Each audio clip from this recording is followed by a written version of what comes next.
N'oublie pas de m'aimer, c'est la suite de l'histoire d'amour avec Yann.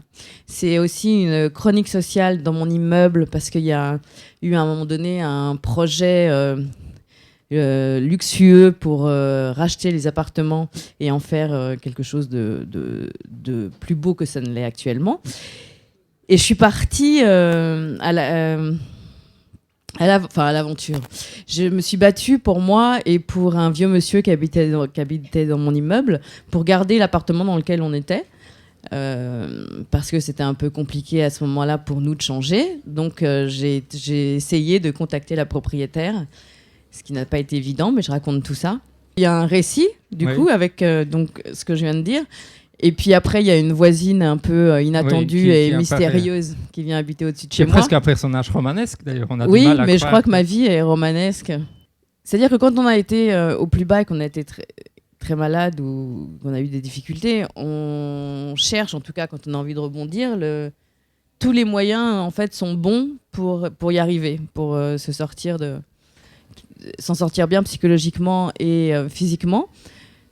Donc j'ai eu envie aussi, parce que les gens me demandaient souvent comment vous faites, Charlotte, pour rester en forme et avoir le sourire après tout ça. Donc j'avais envie de partager ce message d'espoir avec vous.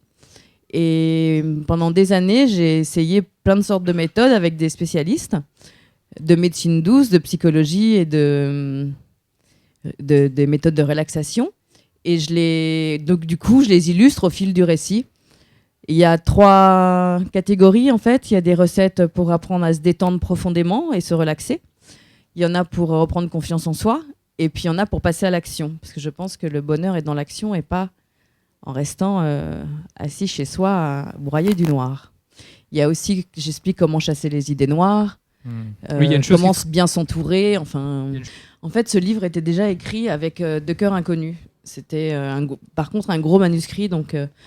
Mon éditeur m'a conseillé de couper à un moment donné, donc on l'a fait à un moment un peu qui laisse en suspens. Donc c'était fait exprès.